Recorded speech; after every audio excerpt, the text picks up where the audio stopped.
mengenai tempoh pengajian pelajar IPT di Malaysia. Mengenai tempoh minimum pengajian sarjana muda adalah 3 tahun dengan minimum kredit bergraduat sebanyak 120 kredit.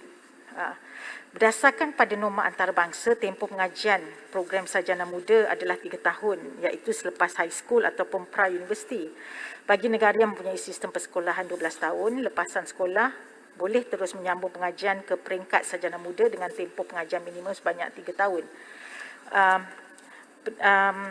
Dan merujuk kepada sistem persekolahan 11 tahun di Malaysia, lepasan sekolah perlu mengikuti program persiapan sebelum menyambung pengajian ke peringkat sarjana muda, dan berdasarkan rekod MQA, program sarjana muda ditawarkan oleh IPT adalah dalam tempoh 3 hingga 4 tahun, kecuali program-program yang melibatkan pengiktirafan oleh badan profesional dalam bidang perubatan dan program yang bentuk ijazah berganda.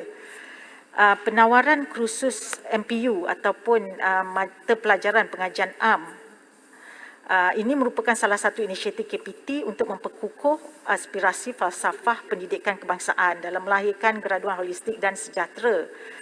Selain pada itu, kursus ini bertujuan untuk melahirkan pelajar universiti yang dapat menghayati nilai patriotism dan mempunyai semangat jati diri dalam menguasai kemahiran insaniah.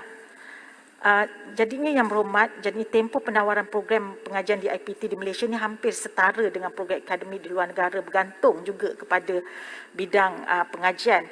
Jadinya cadangan supaya KPT menjalinkan kerjasama strategik dengan KSM dan sebagainya. KPT sebenarnya memang ada melakukan beberapa inisiatif bekerjasama melalui kementerian lain, terutamanya KSM, dari segi peningkatan kemahiran yang berkonsepkan place and train. Dan selepas itu juga kita juga ada bekerjasama dengan Perkaso, sebuah lagi agensi di bawah Kementerian Sumber Manusia, melaksanakan program padanan pekerjaan dengan graduan, dan graduan ini dipadankan kekosongan jawatan di syarikat yang memerlukan pekerja melalui portal Graduate Reference Hub for Employment and Training atau ringkasnya GRADE, yang dihubungkan dengan portal My Future Job. Jadinya kita di pihak kementerian, kita mengambil maklum balas mengenai apa juga cadangan yang berhormat, dan kita akan mengikut kesesuaian dan sama ada kita boleh laksanakan, tetapi maklum balas tersebut kita terima baik. Dan bagi memastikan program-program TVET yang ditawarkan berkualiti tinggi dan menepati keperluan industri, kementerian melaksanakan usaha-usaha antaranya penubuhan TVET sebagai badan tertinggi pembuat dasar, menubuhkan Industry Advisory Council di peringkat nasional, melaksanakan pendekatan pembelajaran industry-led training seperti work-based learning, 2U2I, program perantisan, program latihan industri bagi membolehkan pelajar TVET mendapat pengalaman pekerjaan sebenar. Dan kemudian kita juga laksanakan program CEO at Fakulti.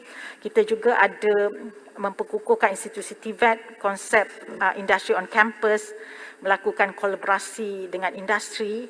Jadinya itu antara lain yang dapat saya bangkitkan, masa pun dah tamat.